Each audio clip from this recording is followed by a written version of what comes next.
बात मैं आपके बीच में रखना चाहती हूँ। कल हमारा बिहार जब प्रातःकाल चल रहा था, उस समय जब हम निरंतर उस हाईवे पे निकले तो एक बैल को एक ट्रक टक्कर मार करके गया। बैल अपनी असंतुलित अवस्था में अपार पीड़ा की कराहना से पूरे शरीर को झंकृत कर रहा था। हम सबकी दृष्टि जब गई, हम लोग रुके, हमने देखा कि इसके पैर में टक्कर लगी है और पैर की हड्डी टूटी है। वो इतनी जबरदस्त टूटी थी कि उस शरीर के पैर की हड्डी का एक टुकड़ा उसके पैर से आधा बाहर निकल रहा था। बिहार में चलते हुए करीब 30-40 युवा हमारे साथ में थे। वो सभी रुके क्योंकि उनको रुकना पड़ा। हम रुके थे इसलिए वो रुके थे, वो इसलिए नहीं रुके कि उनको किसी गाय को टक्कर लगी, किसी बैल को टक्कर लगी, ये दर्द किसी को नहीं है। जब हम लोग रुके तो माताजी स्वयं वहां पर थी और जब उसकी हड्डी देखी, उसकी हड्डी बाहर निकल रही है, तो उस हड्डी को निकाला, उसके साथ रक्त की अपार धारा उसके शरीर से निकलने लगी। सच मित्रों, मन बहुत ही दुख से विदीर्ण हुआ कि काश अपना बच्चा होता, अपने कोई पेरेंट्स होते, क्या हम ऐसे ही मुंह बने देखते रहते, उनकी व्यवस्था नहीं करते, हम 100 काम छोड़ते और अपने परिवार को संभालते। लेकिन वो तो पशु वंशज था, कौन संभाले जानवरों को? जिसने जानवरों को नहीं संभाला, ध्यान रखना, धर्म यही तो है, जो जानवरों को संभालता है उनको धर्म संभाल लिया करता है। जो प्रभु की आराधना करता है, उस आराधक को प्रभु के उपासक दिव्य शक्तियां गोद में ले लेती हैं। आप मुंह बंद करके देखते रहे, कोई कुछ नहीं कर सका।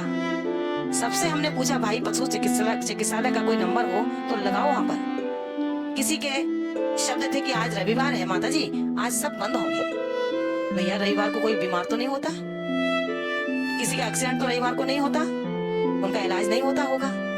सोचिए, पशु के लिए रविवार है क्या करके हमने अपनी पूर्ति कर ली। समय बहुत ही क्रूर है, कर्म बहुत बलवान है, उदय में आए हुए कर्मों को कोई रोक नहीं सकता है। आज पशु था, वो चल गई बात। इतने में बहुत बड़ा कोई युवा नहीं है वो, जब वो हमारे पास में आया बिहार में, हमने उससे कहा, भैया तुम्हारे पास कोई नंबर है क्या? तो उस बच्चे ने कहा, हाँ माताजी मेरे पास नंबर है। उसने तुरंत वहां जाकर के देखी स्थिति, फोन किया और फोन करने के बाद उनकी बात हुई। उन्होंने मुझसे कहा कि माताजी अब वहां से हॉस्पिटल से गाड़ी आएगी और वहां पर बहुत अच्छी व्यवस्था है, आगरा में दयालबाग के पास कोई जगह है, वहाँ हॉस्पिटल है और वहां पर जाकर के इसकी फ्री सेवा है, कोई जानवरों की कोई चार्ज किसी से नहीं लिया जाता है। आत्मिक संतोष हुआ। लेकिन फिर भी हमने उनसे कहा कि वो जो गाड़ी लेने आए वो हमसे मिलकर के जाए, तब हमें शांति होगी। हमने उस बैल के लिए कुछ नहीं किया। बैल की पीड़ा को देख करके जो मन में सेरन हुई, मन में जो पीड़ा हुई, उसको मिटाने की कोशिश की थी कि अपने मन की पीड़ा मिट जाए। उस बैल की पीड़ा को तो भला हम लोग क्या मिटा सकते थे, क्या मिटा सकते थे? मित्रों,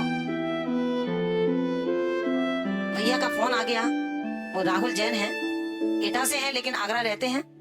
जिन्होंने ये पुरुषार्थ किया, मैं उनके लिए, उनके परिवार के लिए बहुत बहुत साधुवाद देती हूँ कि कम से कम एक जैन व्यक्ति के पास में पशु चिकित्सालय का नंबर निकला और उसने उस बैल को बचाने के लिए अपना पुरुषार्थ किया। इसी के दौरान एटा के विधायक साहब पधारे, पूज्य हमारी बड़ी माताजी ने उनसे इसके बारे में पूरी बातचीत की और उन्होंने भी प्रयास किया होगा। जब तक वो बैल उस हॉस्पिटल में पहुंच चुका था, निश्चित तौर से मैं आपको ये कहना चाहती हूँ, उसके फोटो भी हमारे पास में आ गए, तब हमको तसल्ली हुई। हम बैल को पहचान गए थे कि हाँ ये वही बैल है जिसके पैर में चोट थी। उसका बहुत अच्छा इलाज हुआ और अभी जो फोटो आया है उसमें बैल पूरी स्वस्थ रूप में खड़ा हुआ है। महान भावों, मैं आपसे केवल ये कहना चाहती हूँ, आज हम अपने जीवन में इन जानवरों को जानवर न समझें। ये जानवर नहीं है, हमारे माता पिता के ही जीव हैं, हमारे भाई बहनों के ही जीव हैं, हमारे पुत्र पुत्रियों के ही ये पर्याय हैं, कोई दूसरे नहीं हैं। इनकी भी हम देख रेख करें।